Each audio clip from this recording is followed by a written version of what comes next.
Hey there, so today I want to wrap up my core skincare series. Already we've talked about first cleansing, second cleansing, moisturizing, and now we want to talk about sun care and more specifically sunscreen.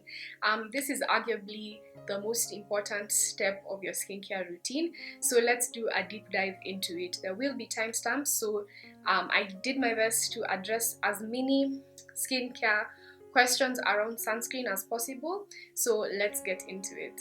So I think it's important to just start off by answering what sunscreen is. And sunscreen is a product that protects our skin from harmful UV rays.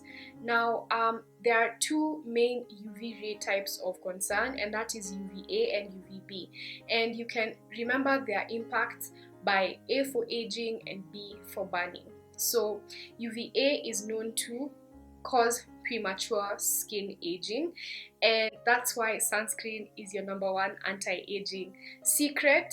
And then B for burning. So UVB can cause a sunburn, which can actually impact the pigmentation of your skin. So if you know you struggle with hyperpigmentation, dark spots, and you're still not using sunscreen in your routine, I hope this is convincing enough for this to be the very first place to start to treat and prevent further hyperpigmentation. And of course, with UV rays, there's always concerns with skin cancer. So that's why sunscreen is very important in your routine. So who is sunscreen for? Sunscreen is for everyone above the age of 6 months. So everyone needs sunscreen, even if you have a darker complexion. It has been a myth for a long time that we do need sunscreen, but we do need sunscreen as well.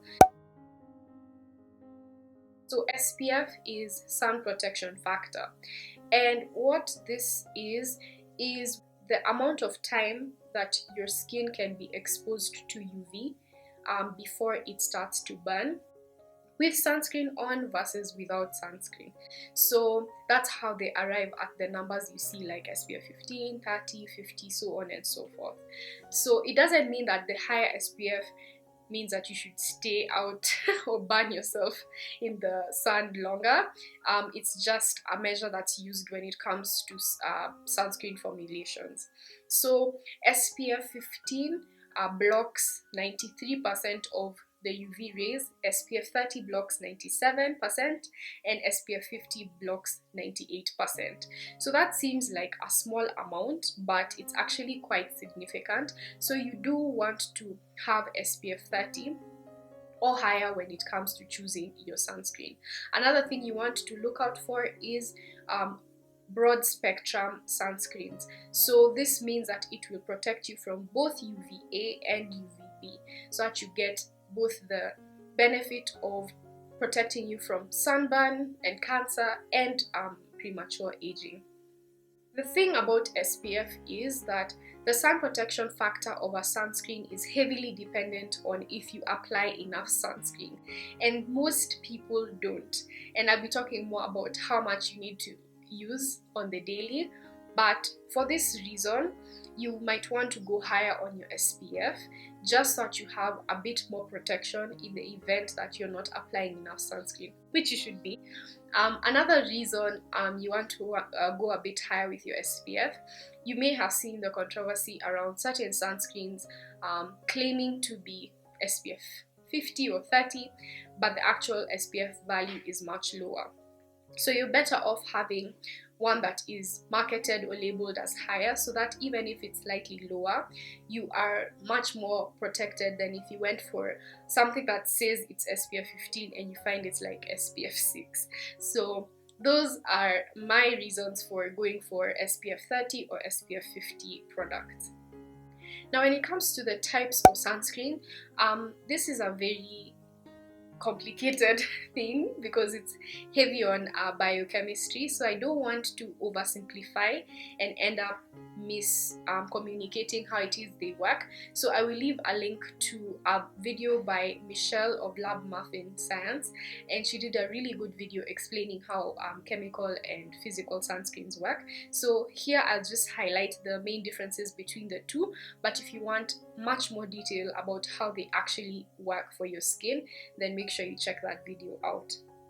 So the first category is your chemical or your organic sunscreens, and these work by absorbing your UV rays and converting them into less harmful forms of energy, mostly heat. And the kind of active ingredients to look out for in chemical sunscreens are like avobenzone, oxybenzone, humusalate, octinoxate, octocrylene, mexoryl, tinosorb. Those are some of the examples of the chemical filters. The main benefit to chemical sunscreens is that they are less likely to give you a white cast. I'm sure you've experienced that blue tint when you've applied a certain sunscreen and you've gone swimming and you look like a ghost. So chemical sunscreens are less likely to give you that, but the downside with them is they tend to be more irritating around the eyes. So if you've ever like teared up heavily from a sunscreen, then it's probably a chemical sunscreen. Something to note with one specific filter is avobenzone has been found to be an irritant and an allergen for some people. So if you're finding that you might have issues with a sunscreen, just keep that at the back of your mind. The other types of sunscreens are your physical sunscreens. So your physical sunscreens are able to absorb UV rays, but they're also able to scatter them. So the kind of actives in physical sunscreens are zinc and titanium oxide or dioxide. Now the pro to physical sunscreens is they don't irritate around the eyes as much as the chemical ones, but the downside, especially with titanium, is you're more likely to get a white cast from physical sunscreens. Now there is an issue that has been discussed a lot, and there's a lot of controversy around the environmental concerns with chemical sunscreens. Now I had to address it in this video, but I'm still doing my research and trying to understand this a lot better. What I know is that Hawaii has banned octinoxate and oxybenzone, and that's because of some link of those chemical filters to coral reef bleaching. So what some people are doing to just be on the safe side is avoiding those specific chemical filters in their sunscreen, especially when they go out to the beach. Now, as I talked about in my eco-friendly video, it does matter to me as an individual how I can live sustainably, but it's also important to remember the bigger picture in terms of major corporations and governments and the kind of resolutions that have a significant impact in saving the planet against small individual changes that we can make. So I'm still reading up on this, but I thought I'd just put it out there in this video for you to also go ahead and look into it. The first question is, when should you be using sunscreen? And that's every single day. Some questions are around whether you need to apply your sunscreen indoors or it's only when you go out. So the thing is that the true determinant of whether you need to apply and reapply sunscreen is something called the UV index, and this is an international unit of measurement that really just determines how much harmful UV rays you could be exposed to at different times of the day and in different geographical locations. In general though, the peak UV index is between like 11 a.m. and 4 p.m. So you want to wear your sunscreen every single day because you are being exposed to UV rays. Even when you're indoors, UVA rays are able to penetrate the glass or the windows, so you just want to get into the habit and the practice of wearing your sunscreen every day. So sunscreen falls under the last step of your skincare routine, the absolute final step before you apply makeup. If you apply makeup, you want to wait maybe 5 to 10 minutes before applying your makeup so that the sunscreen can just form an even layer so that it can protect you adequately. it's best to have a separate SPF product from your moisturizers and your makeup, and this is something I touched on in my moisturizing video, because you want to make sure that you are applying enough. And if you use makeup, you might not want to go as heavy and you might not meet your desired SPF value. So just use a separate sunscreen from all other products. Don't mix it with other products like your moisturizers, your oils, or your makeup. Just use it alone. So now when it comes to sunscreen application, you want to use 2 milligrams for every squared centimeter. So that roughly translates to about half a teaspoon for your face and your neck, and then a shot glassful for your body. Now, people have created rules that come close enough to that estimated amount, and so you've probably seen the 2-finger rule on the internet. Some use the 3-finger rule. I personally use the 2-finger rule, but I go from the tip of my finger to the bottom of my palm. So I do 2 fingers full, and that's enough for my face and my neck. And I make sure I also apply sunscreen to my ears, my nose, around my eyes, the back of my neck, just a full coat. If you feel like your sunscreen is maybe heavy, you might want to do like use a half, do the application, and then proceed and do the second half, so that you can do it and make sure you don't leave any patches, you cover it fully, and it settles well on your skin.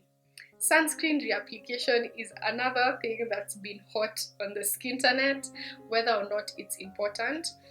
The short answer, I think, is yes.